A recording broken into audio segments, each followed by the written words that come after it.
insider's scoop on what to expect this session. And we have Representative Dean Urdahl and Representative Jean Pelowski. And I see several other former legislators on the call today. And I imagine we'll have a very lively discussion. And I think questions will be welcome, right? Absolutely. Yes. Oh, yes. All right, guys, take it away. Want me to We'll go let first? the older guy go first. All right. And then the one that's less informed. I don't think I'm going to tell you anything you haven't read or already heard. This session is going to be dominated by the capital investment or the bonding bill. There is no ongoing money to spend. And the one-time money at 2 billion it is, evaporates quickly when we get to the out year sessions and reduces down to less than 100 million, probably around 82, and it may be less than that when we get the fiscal forecast. So the message is a simple one. There is no new money to spend. The bonding bill is going to be the heart of the discussion. And Representative Hortman, Speaker Hortman, has made an offer to the minority that if they support a GO bonding bill, session's over, sine die, we go home. So this could also be a very short session. But we all know every time we'd like a short session, somebody finds something to do. So that's basically my summary.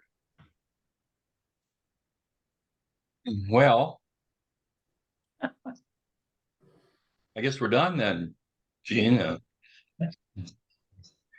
Dean, last time I chaired higher ed in 2014, the entire higher ed supplemental budget bill in the off year was 2 sentences long. I had 4 hearings and I shut down my committee. I'm ready to shut down at any point. Gene's right. Last year was the budget bill, and we did all kinds of other things as well, but the budget got through, and now we are, working on capital investment. The second year of the biennium is usually the bonding year. Now, last year we did do a bonding bill, so we'll be doing 2 this biennium, but the biennium before we didn't do any. So you could make the case that we were making up for not doing one last year. So we did the one last year. This year, the amount that is being, what the governor has said, and we are told we are going to do, is about $830 million in GO bonds, maybe 28, 30 million in cash. Now, last year, we had about $1 billion in both GO and cash, but that was an exceptional year because of there's COVID money. There are other things that had helped to bolster our coffers. Actually, tax collections were greater than had been anticipated as well. So we were swimming in obviously surplus money for our budget, but also that led to more money for bonding. Now at 830, that is by last year's standards and the year before actually a small bill. However, historically, and Alice could attest to this, 800 million used to be a pretty good amount, pretty large bill. I remember, $600 million bills and lower than that before. So now we're looking at about 830 million. We're looking at, again, that cash, which is just a smidgen compared to what we had before. And, but more in line with what we always have done. So we have to put it together. Whoops. Who's ever calling me? I have to turn it off. All right. So as long as that wasn't on my car repair that I've got to do. But okay, so 830 million. I anticipate that there will be a desire once again to do a lot of infrastructure, a lot of asset preservation. I think those should be things that we approach with a positive way, because that's why we do bonding bills. I think it's to take care of the property that the state of Minnesota owns. to take care of our water, to take care of our local roads and bridges. Now, the governor had said about 40 million for local projects. Well, the first thing I think that we'll be looking to address in the bonding bill, or certainly early in the process, is that that's not going to be enough money for members on either side of the aisle.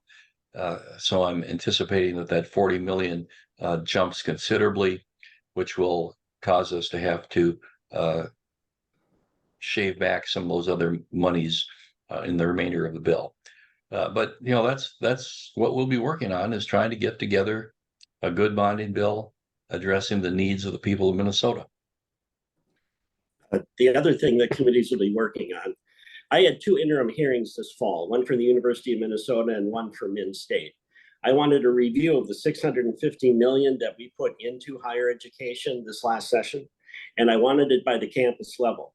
We're going to continue with that oversight starting next week. And I'm also going to do what we used to do in higher ed, and I'm going to review their capital requests at the campus level. The University of Minnesota wants $500 million in HEPR, higher education asset preservation and resource. We're going to go over that by campus, because what we found when we did this in the last session, that I had also a review of their enrollment for the last 10 years by campus. And there was a correlation between the campuses with very, very high cuts in enrollment and the need for asset preservation. Morris was the worst. Morris had the longest list of things that needed to be repaired. They also had the biggest number over the last 10 years of enrollment decline, 44%. So we're going to go back and do that again starting next week, so that we know if these projects are going to be tied to the campuses in the best possible way. And I've already talked to the chair of capital investment. I'm on it, and of course, Dean Urdahl is the Republican lead, that we'll give that report to him also. But so there's going to be a lot of review and oversight in higher ed. I'm glad that Gene pointed out that he's a member of the Capital Investment Committee too, because what you're talking about, Gene, delving more deeply into these asset preservation and building projects of our colleges and universities is usually a costly part of capital investment, but something that we need to know more about. And I think the expertise that you have and that you are developing further will be very helpful to us as we put this together.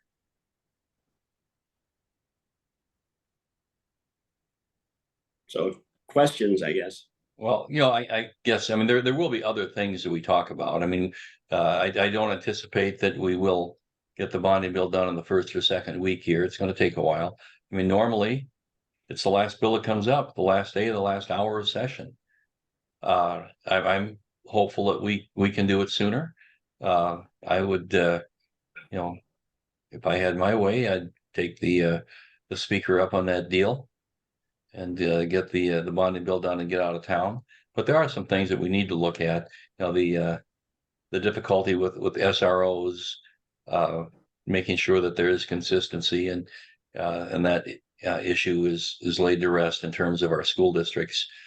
I think that we also need to. There's I believe a $400 million fix that needs to be done in the tax bill. Some mistakes made. Those of you members, aren't surprised that sometimes we have little errors in bills, and this one totaled up a bit that we need to look at. And there's some other things like that we need to deal with, and we'll do it as we go through the session. Really nothing that is of major importance. Well, there 400 million is important, but in terms of I'm thinking having partisan fights over or whatever, there are items that we should be able to take care of without too much difficulty. So with that, any questions, comments? I'll ask a question. It was a really busy session last year, and there's still lots of bills out there that I'm pretty sure members would like to have passed. So as much as it sounds good to go, make this bing, bang, boom, and let's go home, I think that we'll probably still see a lot of members wanting to at least work on some of these issues that maybe didn't get passed last year. And if, I know it's a speculation, but what do you expect those to look like? Well, I mean, things that are being talked about, I would not be surprised if assisted suicide comes up, making Minnesota a sanctuary state. There are issues like that frankly, a lot of us would like to, do the bonding bill and leave before those things come up. But there are those. What? To bring that type of a bill up and then get it on the House floor. First of all, you have to have 68 votes, and it's not likely that there are 68 votes in even the DFL caucus for those two bills. Secondly, we no longer lob bills over to the Senate after we pass them. So I think a lot of these types of bills simply aren't going to go far or even be heard if we can't have Senate support or even House support on these. So I've always looked at you're not going to bring. Well, wait a second. Okay. I always looked at the role of a chair a little differently than some people did. My goal was not to hear every bill in committee. My goal was to do budgets, which I did this year for 3 months. Then once we have a firm understanding of the budget, we cherry pick those bills that address the needs that we've discovered in the budgets. So with 3,300 and whatever bills that are out there, and we'll likely hit 5,000 bills, I think the chair should be a little more reasonable and say, the best thing we're going to tell you is no. And when we figure out that we can fix something, we'll give your bill a hearing if it fits. And like Gene was saying, if there aren't the votes to pass the bill, they likely aren't going to be brought up. And so I'm glad to hear that there may be some problems within the DFL caucus on some of these. Well, there's a problem with the Senate too. The Senate's got a 1-vote margin. It makes no sense to take a bill to the floor and lob it at the Senate when it's not going to go anywhere there. So those days are at least over in this session.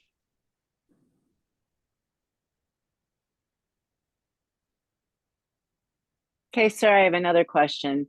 So obviously they're projecting a $2.4 or $3 billion surplus but in the tails in fiscal 26-27, there's a $2.3 billion structural deficit. Do you think that will be addressed, or will that have to be decided by the next legislature? Well, there's only a structural deficit if we continue to spend. I think there's about 82 million one-time money remaining. It may be a little bit more than that. It's a very tight budget, I agree, in the out years. The number that you're looking at is one-time money. That's not ongoing funding. So you've got to be very careful here with anything that spends anything. This tax fix is going to be an interesting one because that may take anything that we've got left right away if we're fixing it, and I'm assuming we are. The Social Security exemption or just fix? No, I'm talking about the fix that we had with the Walls checks. Right. That was another mistake that we made. That's going to be taxed.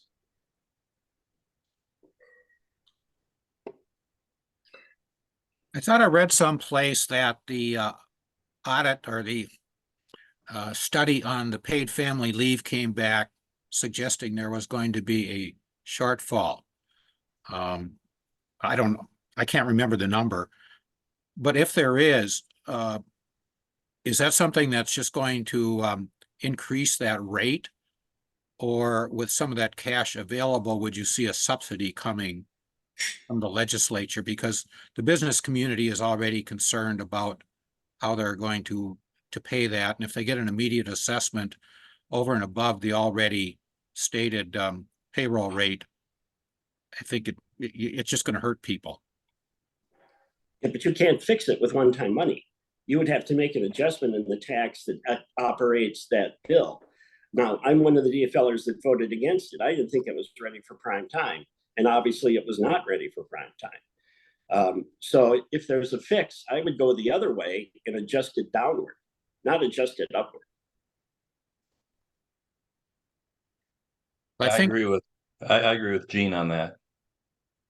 yeah, I think the actuarial assumptions were questioned, and therefore that was the reason for the question. And obviously, I wasn't anticipating that some of the cash surplus would be used, but I also think it's going to be important before the legislature would leave to have some discussion and to make sure that the public, especially the businesses that are paying this, know, because having dealt with a lot of small businesses myself, I know there's real concern now with some of the costs that are escalating and their inability to raise prices enough to cover it. So thank you guys for putting this on. I think one of our concerns is that this next legislative session does no more harm. Because I think that, you know, our business community felt the brunt of a lot of it in the last session. So Dean and Jean, a question I have, I don't think you talked about this yet, is things that needed to be addressed that needed some fixes. The school resource officer issue was, we're going to wait until the session to fix that. We've heard there's been some various proposals, but now we're hearing the governor. Do you see that being sort of an issue of, contention? I did mention that. Yeah, there's okay, go ahead, Dean. I said, Kathy, I did mention that, and that is something that I know that the House Republican caucus is very concerned about, and hopeful in working with law enforcement and with the across the aisle to get that resolved. There is a fix. The bill draft has been sent to us. What day is it today? Tuesday. It was sent last week. And apparently it's a good compromise. So that will, of course, be introduced next week, and you'll see it. I'm hopeful that whatever problems we've had with that issue will be resolved. Good to hear. Can you tell us what a sanctuary state looks like? Yeah, I can tell you there aren't enough DFL votes to pass. Well, basically, I think in the bill, I think one of the prime areas is that law enforcement or government officials can't ask anyone their immigration status as they are applying for the various programs that would be available to them. So they're going to get a lot of stuff, and they don't have to give their immigration status if that were to pass. But Gene is assuring us that there won't be the votes to do it. Yeah, and I understand this is DOA, but as employers are required to verify residency, would that then be illegal? I think if that passed, it would. Okay.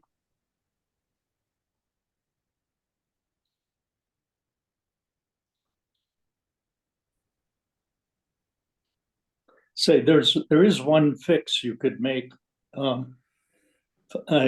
Reading the paper, I think it was today, I found out there's a rebate if you buy I bought a hybrid vehicle last summer, used, but now I find that I paid more for it than the allowable amount. I guess if you pay more than $25,000 for a vehicle, you're not eligible for the rebate.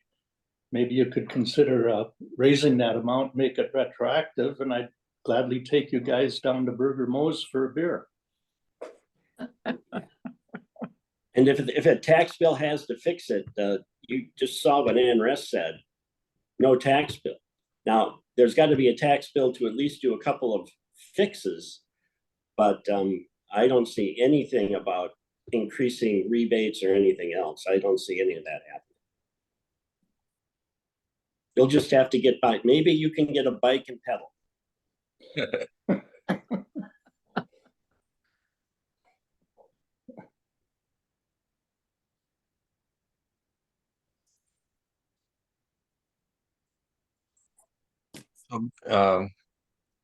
Gene, we're got two Genes here. Gene Marion, you have something first. I do, Dean and Jean. The two items I've heard a lot of conversation about with expectations on something's going to happen this session. And you, neither of you mentioned it. And those are gambling expansion and ranked choice voting. Reactions? I don't know think that- there's, I was gonna I say, don't I know think there are the there's, votes for sports gambling. I don't think there are the votes for sports gambling. But we'll have to wait and see. I did hear that in the Senate, sports gambling is dead. So again, why would we take it up and lob it over to them? The ranked choice, I don't see any controversial. In the off year, we usually don't do anything in elections unless it's just a fix. So I was with Secretary of State Simon last Thursday in Winona with the MICA group of county commissioners. And he said that if there's any type of an elections bill, it will be very small and it'll just deal with fixes. for a long time, there was an agreement that no elections bill would come up unless there was bipartisan support. And I would hope that we continue with that. In terms of the sports betting, I know that there is bipartisan support for that. I don't know if there's enough to push it over the finish line. I think Gene's probably right. There's likely problems with that, but there's a growing support for sports gambling. Isn't the issue with sports gambling kind of like the monopoly with the tribes versus the tracks? Isn't that some of the challenges with that legislation? It's one of the issues. And the other is simply, some folks having a moral belief that we don't need to expand gambling. But the other part of it is dealing with the tribes on this issue.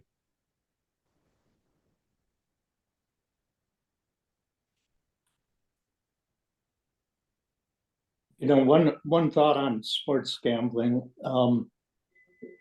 It's may not be legal, but anybody who wants to wager a bet on an athletic event can do so without too much trouble. If you lose, you pay the juice, and that's it. If the state government legalizes it, no doubt it'll be accompanied by a tax, probably a pretty hefty tax. And the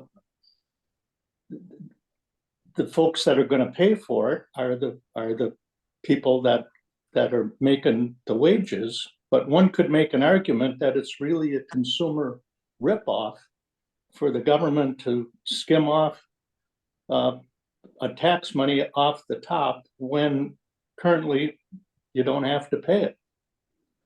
So I don't know. I don't know. Sometimes you got to just leave things alone.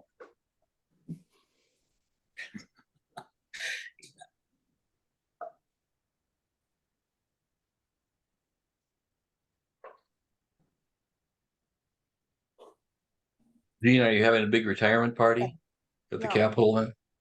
Let me bring up a new issue, if that's okay. The problem of the big glass structures at the stadium and the Senate office building that are bird killers because of the reflections. What can we do something about that? Phyllis, it hasn't come up, Phyllis. I'm no fan of the Senate building. But Yeah, I didn't know it was it's killing a birds. question of putting, it's a question of putting, stuff on it so that birds aren't attracted to crash into it. They don't see the reflection of trees and crash into it. This discussion has been going on almost since the beginning of the stadium.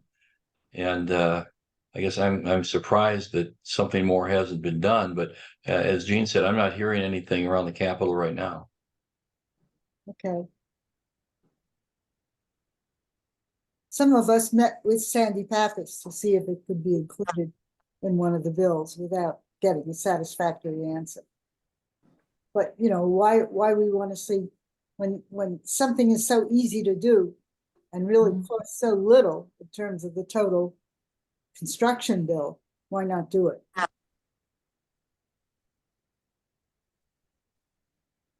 I know somebody was picking up dead birds in both places at some point. I don't know if that's still being done.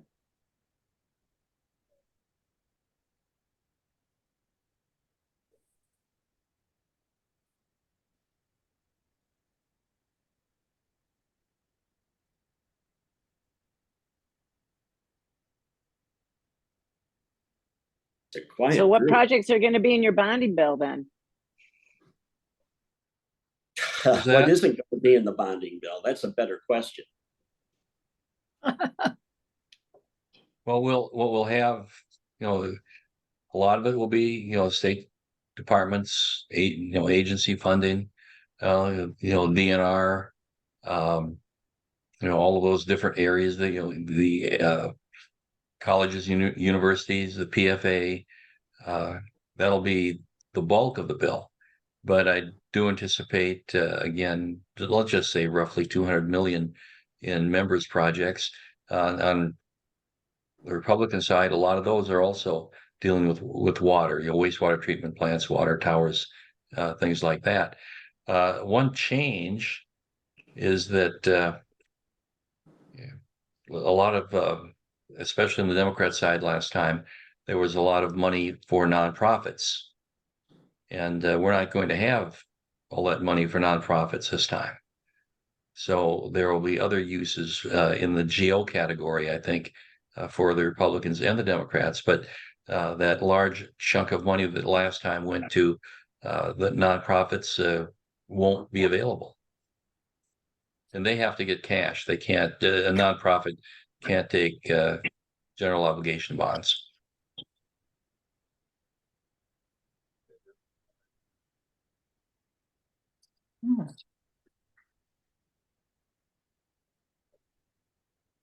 Hi, everybody.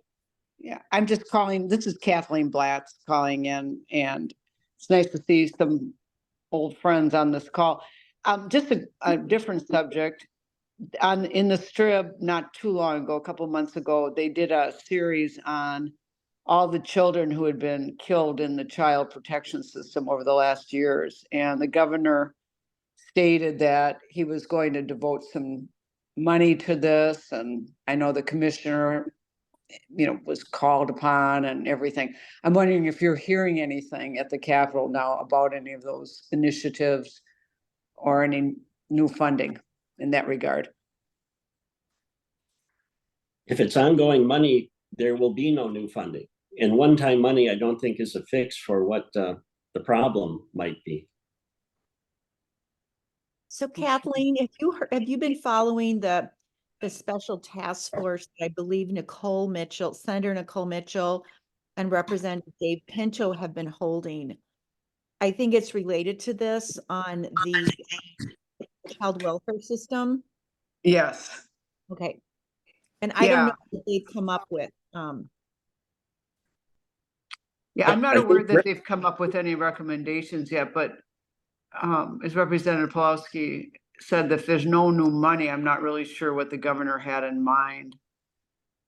There are some really serious problems in this area. So anyway, I'll remain have a- hopeful, but not optimistic, I guess. Well, I think you have to pay close attention here. There is no ongoing money this session. So anything that takes ongoing money just simply isn't going to happen. And I think Representative Pinto came up with a number of 800 million. Oh, I've got a bill this year that in some ways addresses child safety, but basically it has to do with the restraining orders. I have a case that came out of my district where a young man was living with his grandmother. She was a legal guardian. There was a restraining order placed on the boy's mother's boyfriend. And then the restraining order was removed from the boyfriend. And when the boy went over to visit his mother, there was an altercation. the boyfriend tried to stab his mother with a knife, and the boy stepped in the way in between and was killed. And so what my bill does at the request of the grandmother is to establish that they be notified if there is a restraining order that impacts the person that they are a guardian for. Right. And so that's what that bill does, because the grandmother had no idea that a restraining order had been placed upon this guy and been removed. So it's kind of an obscure, but in some cases, I think may ensure some safety issues. Okay. So Kathleen, what do you think of something like that? I think it makes sense. Definitely. The notice part, for sure. That doesn't cost any money, luckily. No.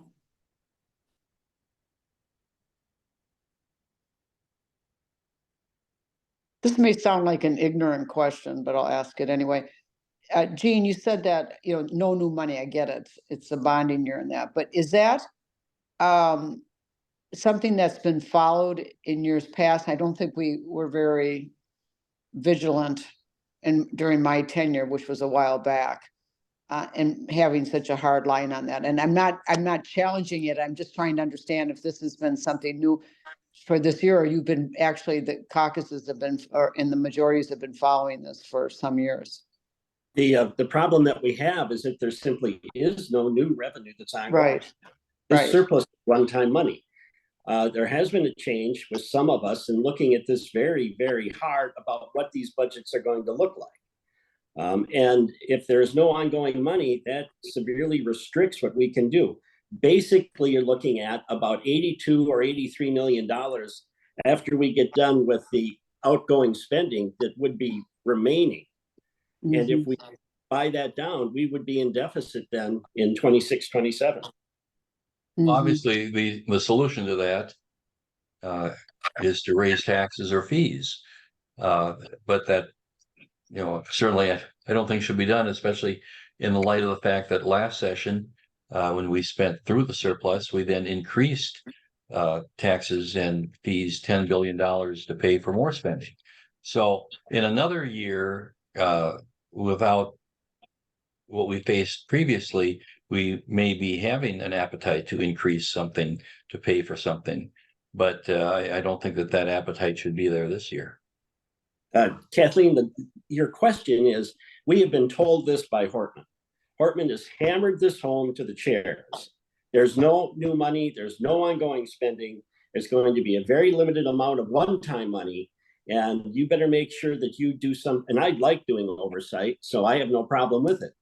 I'm going to have hearings on the $650 million we put in higher ed and make sure it's going where we said it was going to go. And I want it done at the campus level, not at the system level. Right. And I just was curious about it, and I'm not unsupportive of that philosophy. I should just, I see Gene's got his hand up and other people I'm sure have questions.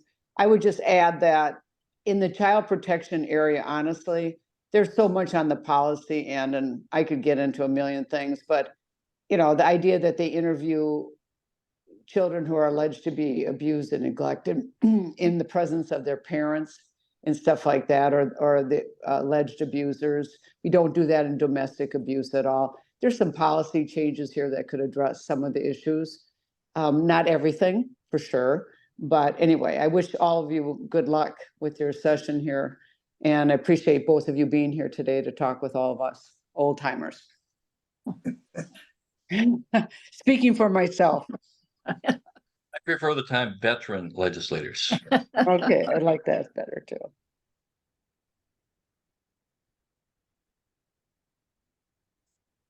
I think Gene Miriam has a question. His hand's up. I Just do. Gene, I applaud your firm commitment and the fact you keep repeating there is no new money. And I'm pleased to hear that Speaker Hortman has made that statement, as you stated earlier. But I'm not getting the impression that your colleagues have fully bought into that. Because Yeah, that's well- not the conversation I hear and read about. And I would even say the governor makes it sound like there's more money to spend. So are you fighting kind of a quixotic battle there, or how is this going to come to an end? Well, I suppose we could start the music from Man of La Mancha as I answer this question. It's Hortman and leadership that are hammering this home. There just isn't ongoing funding. And tax bill, if there is a tax bill, it's a fixed tax bill. It's not a tax bill to do anything else, if there is a tax bill. And it sounds like Senator Rest is saying no tax bill, period, unless it's going to fix that one item. So it's a different message this session to the chairs. And I just repeated what Representative Pinto said. He's only asking for 800 million. Well, that's fine. You can ask for whatever you want, but unless we get a target number to do it, you don't get it. Has anybody held a press conference to that effect? I think Hortman's been in the press numerous times with the message. It certainly came to us. Well, wait till you have a caucus. Bob, we've had them. And it's interesting, when she says it, there's silence, and then it's somebody, but, yeah, right. But there's no money, but. A lot of talking buts. And you can take that either way.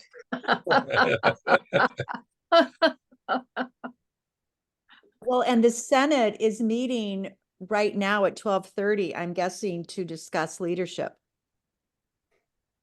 Yeah. Well, and we have one other problem. With the addition to the state office building, we no longer have the tunnel. We'll be walking outside, or the long way around, which is almost a mile. It takes 25, 30 minutes to use the tunnel. All of our staff now, you're talking about House Research Revisers, they're over in the Centennial Building. We just got a nice memo last week from the revisers saying, if you want our staff, it takes 25 minutes to get there. And then it takes 25 minutes for them to get back. So be very cautious about the use of staff, because time here is going to be of the essence. So we basically now don't have staff at our command to do what we would do in committee, for instance, drafting amendments and making sure that things are put in order. So this begs the question for our chairs. Could you once plan in advance before you have a hearing and not try to do everything as you're having the hearing?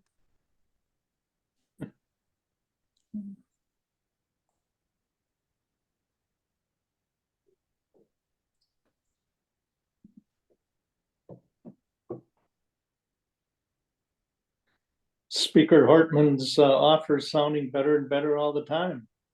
A damn good offer. Yeah.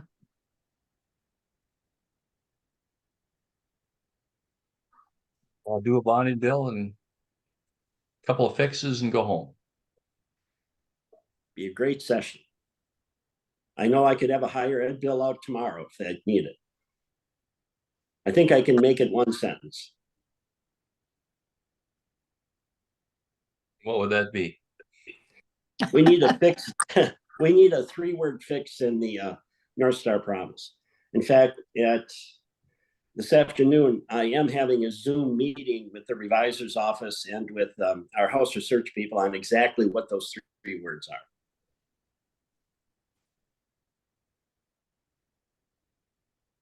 So given all your expertise in higher ed, and I'd like to hear Dean too, any views on the University of Minnesota? I know you talked about higher ed earlier, but just about the backdrop on the medical building, the recommendations that have just come out, the Fairview deal, anything that the legislature is going to be asked to get involved with that's non-money? I haven't seen a quantifiable presentation from the U, and I don't know if it'd even go to higher ed. It may stay in health and human suffering. But the last time the U had come to us, they wanted $1 billion. And there isn't $1 billion, no matter how you take a look at this. So I don't really know what that proposal is yet. The U had a tough session on a number of fronts, particularly with addition, multiplication, and where you put a decimal point. And it all happened in my committee.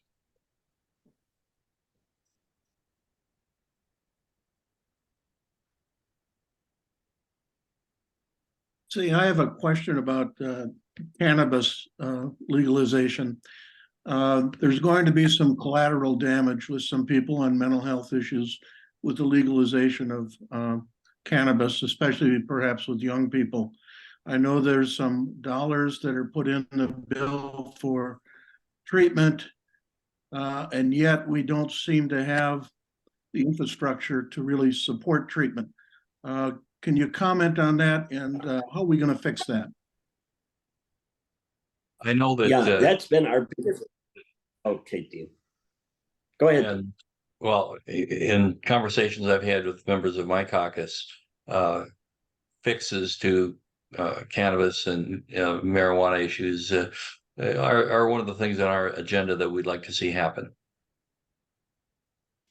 The biggest problem we've had with the amount of money that we spent is the agencies actually being able to use it. So last week we had the housing commissioner Ho in Winona for 2.5 hours. There were 3 panels. She started out by saying that she woke up the day after session with $1.3 billion budget. She only had 300 million, I guess, before that. She's already hired 70 people. And during the course of that discussion, they have not put any of that money in play yet. In fact, the first small increment of that money, I think, was coming out this week. So and that's why I want to take a look continually at higher ed.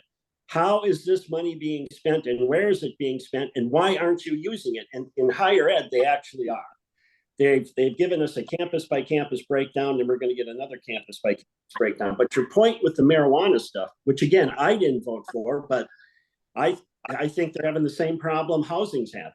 Trying to get a huge sum of money out when they're not used to doing it, or they're doing the traditional agency stall until the idiots go sine die. Of the Senate? Yeah, well, I didn't say Senate. Okay. Oh.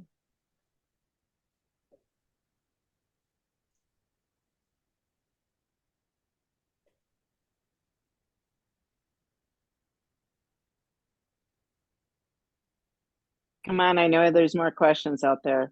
Otherwise, I'm going to start firing away.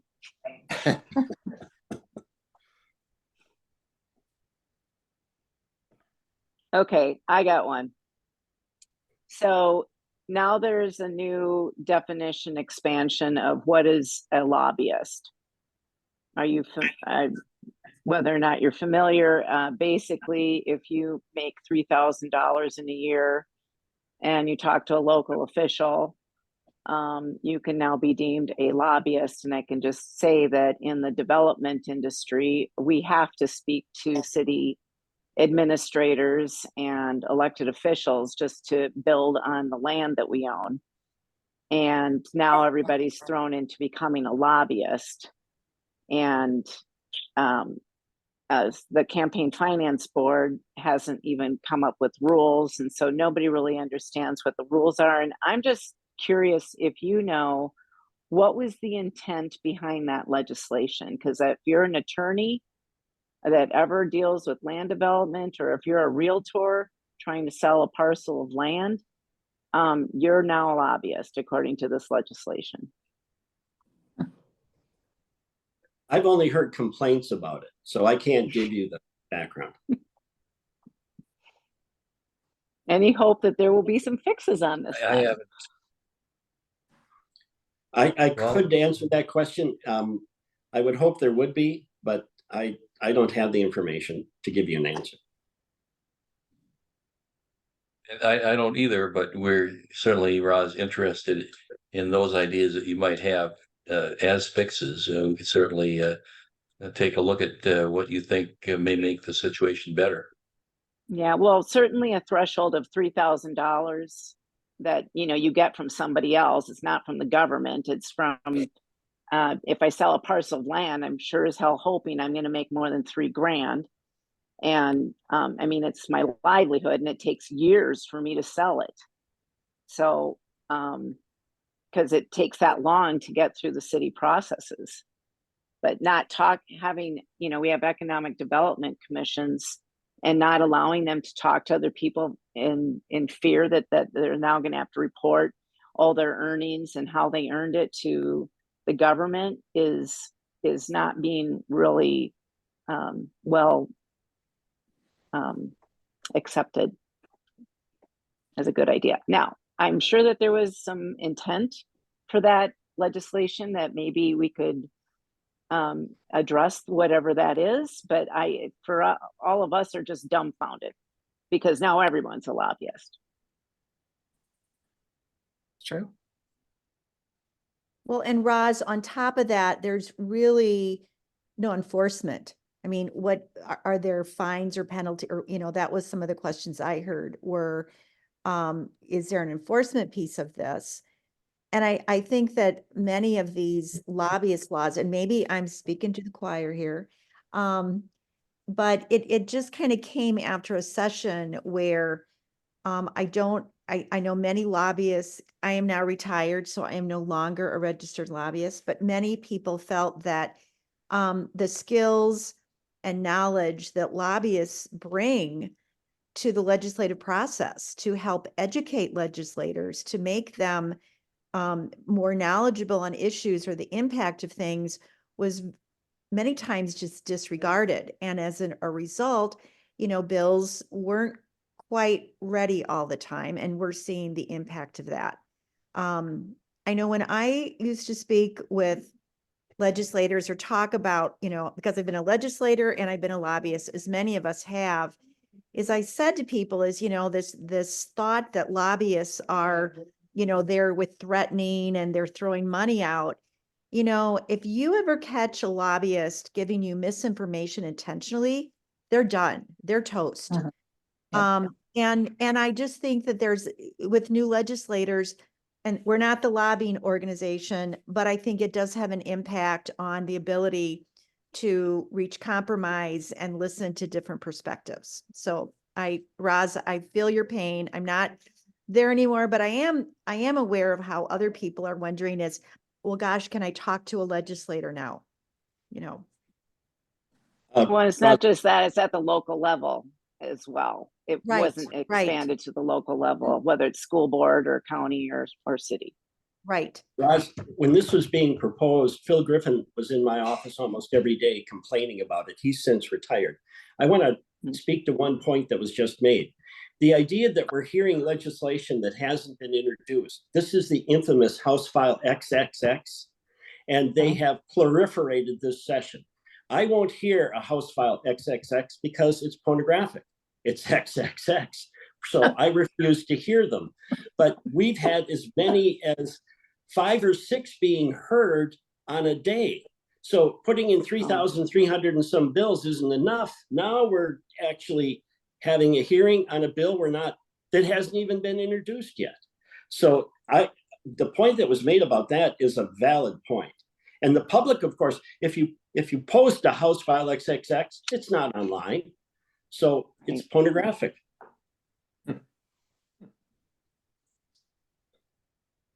Yeah, some transparency. I actually didn't even know that bill was even passed. So I guess that would be my recommendation, is to bring some more transparency to the process.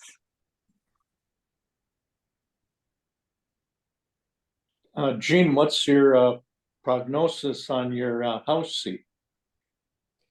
I'm letting that play out as it plays out.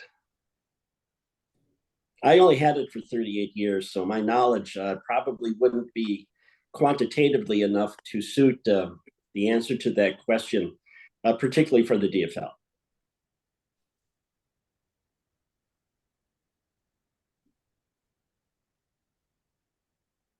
Well, we'll be sorry to see Gene go, but there's a possibility that seat might go Republican.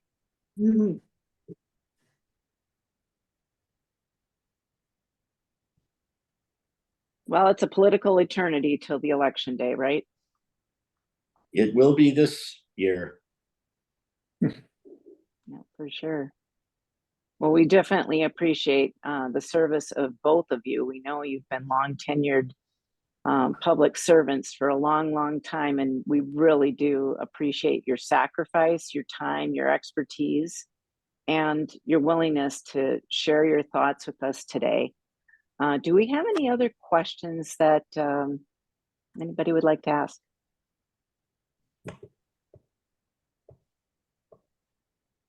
Well, God bless you all. That's for sure. It's not an easy job, and nobody knows that more Looking than all forward of to the us here. session. You can come and cheer us on. Sit in the gallery. No, that's right. You can't cheer.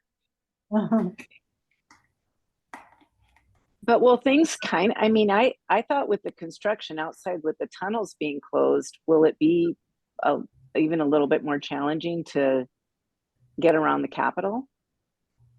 Not to get around the Capitol, it'll be Not challenging once you get to there. get to the Capitol. So you're going to see a lot of coats on people's chairs because they're going to be walking outside unless they want to take the Baton Death March of the long way around the tunnel. It's going to be worse next year.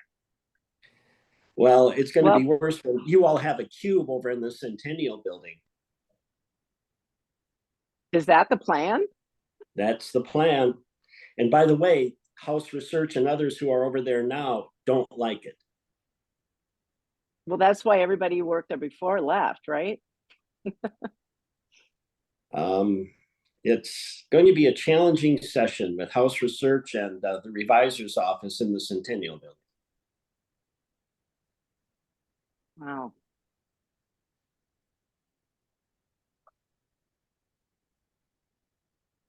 All right, any famous last words?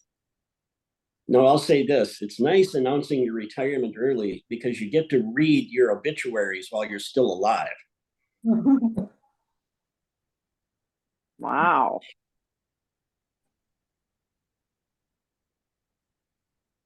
It's for the opportunity to explain things. And if you have particular questions, I'm sure Gene and I could, glad to take them later. Well, like I said, we definitely appreciate your service, your information, your tenacity at the Capitol to work on the behalf of all the Minnesotans. And we know that your heart is in the right place. And Gene, you're a lucky man. You're almost free. Yeah. So no, we really do appreciate all of your work and your willingness to be here today. So with that, I think we can end our program. Thank you all. Thank you. Have a great day.